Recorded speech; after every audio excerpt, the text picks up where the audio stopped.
Hello everyone, very good morning. আজকে সকালেই সমস্ত কাজবাজ সেরে চলে গিয়েছিলাম বাজারে। ফেরার পথে নিয়ে এসেছি ছেঁড়া পরোটা আর আলু ছোলার ডালের তরকারি।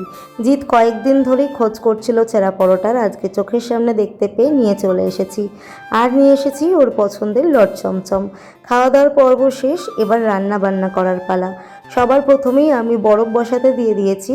এতদিন এই আইস ট্রেগুলো বাইরে পড়েছিল, আজকে ধুয়ে টুয়ে আমি বরফ বসাতে দিয়ে দিলাম, কারণ আমি নিয়ে এসেছি দই, খাবো হচ্ছে লস্যি। এই যে গরমকাল পড়লো, এখন সপ্তাহে 7 দিনের মধ্যে 5 দিনই আমরা লস্যি খাবো। আর এইখানে প্যাকেটে রয়েছে হচ্ছে চিংড়ি মাছ, এটা কালকে নিয়ে এসেছে জিৎ। আর এখানে কাতলা মাছ রয়েছে, আজকে নিয়ে এসেছি। করছি রান্না বান্না, তো জিৎ এইমাত্র আমাকে বানিয়ে দিল হচ্ছে দুধ চা, তো এখন সেটাই খাবো। সকালবেলা যেদিন লুচি বা পরোটা খাওয়া হয়, সেদিন খাওয়া দাওয়ার পরে একটু চা না হলে আমার শরীরটা কেমন কেমন যেন লাগে। আমি আর জিৎ সম্পূর্ণ আলাদা মেরুর দুটো মানুষ, কারণ আমি চা খেতে প্রচণ্ড পরিমাণে ভালোবাসি আর জিৎ চা খেতে একেবারেই অপছন্দ করে। যাই হোক, আমার ভাত হয়ে গেছে, এদিকে পাট শাক দিয়ে মসুরির ডালও হয়ে গেছে। জিৎ এই ডালটা খেতে প্রচণ্ড পরিমাণে ভালোবাসে, এখন তো আমি আর ছেলেও এর প্রেমে পড়ে গেছি। যাই হোক, ডাল দিয়ে খাওয়ার জন্য বেগুন ভাজার ব্যবস্থা করা হয়েছে, তাই বেগুনে হলুদ নুন আর সামান্য চিনি দিয়ে মাখিয়ে রেখে দিয়েছি, গরম গরম ভাজবো। সাথে আলুর চিপসও নিয়ে এসেছি খাওয়ার জন্য। কালকে জিৎ আর ঋষভ গেছিলো বাজারে, ওরা নিয়ে এসেছিলো ইলিশ মাছ আর চিংড়ি মাছ।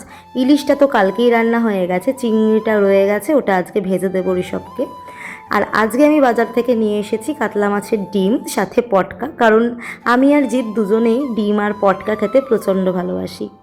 আর এই যে কাতলা মাছের পেটি, এই বাঘা পিসটা আমরা অনেক দিন ধরেই খুঁজছিলাম, আজকে চোখের সামনে দেখতে পেয়ে তুলে নিয়ে চলে এসেছি। আমি আর জিৎ এই পিসটা খেতে না প্রচণ্ড পরিমাণে ভালোবাসি।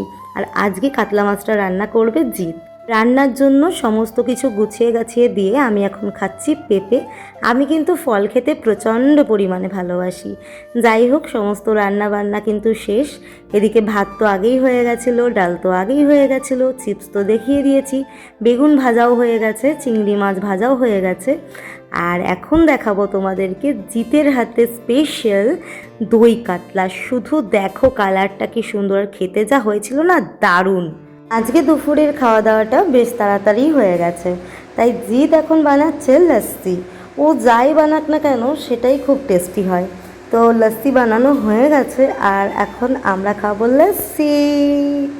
Hello everyone, very good evening. আজকে আমি আর এই যে আমার পার্টনার এসছে, আমরা বানাবো হচ্ছে একটা দারুণ ট্রেনিং ভিডিও।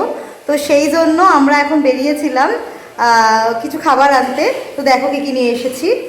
এই যে এখানে রয়েছে হচ্ছে ফুচকা, এখানে রয়েছে মোমো, এখানে রয়েছে চিপস, এখানে রয়েছে ফ্রুটি, এখানে রয়েছে মোমো স্যুপ আর ফুচকা টক জল। আর এই যে আমার সেট আপ। তো এখন আমরা ভিডিও করবো, ভাবলাম তোমাদের সাথে একটু শেয়ার করি। তো চলো দেখাচ্ছ। এখানে হচ্ছে মাটন কষা, রাঁধুনি হচ্ছে জিৎ। ও রান্না করলে এই যে আশপাশ দেখেই বুঝতে পারছো কতটা পরিমাণে নোংরা করে। এই দেখো, তো আমি একবার এসেছি, এসে এই যে এই এরিয়াটা পুরো মশলাপাতি ছড়িয়ে রেখেছিল, সব কিছু পরিষ্কার করেছি। এক গাদা বাসন করেছিল, সেগুলো মেজে টেজে রেখে দিয়েছি। আর ভাত আজকে আমার অনেকক্ষণ আগেই হয়ে গেছে, মাংস হলেই হয়ে যাবে, আমার সেরকম আর রান্নাঘরে কাজ নেই। এখন বাজে রাত 10টা। ফ্ল্যাটের ওনার এসেছে এগ্রিমেন্ট পেপারটা দেওয়ার জন্য। ওনাকে আমি চা খাওয়ার জন্য বলতে উনি রাজি হলেন, কিন্তু মুশকিল হলো জিৎ যেহেতু ইন্ডাকশানে রান্না করছে, আমি চা করব কিসে। তাই অপশান হিসাবে আমার কাছে হট কেটেলটাই বাকি থাকলো। তো আমার চা বানানো হয়ে গেছে, এখন আমি ওনাকে চাটা দেব। আজকের মতো সকলকে টাটা।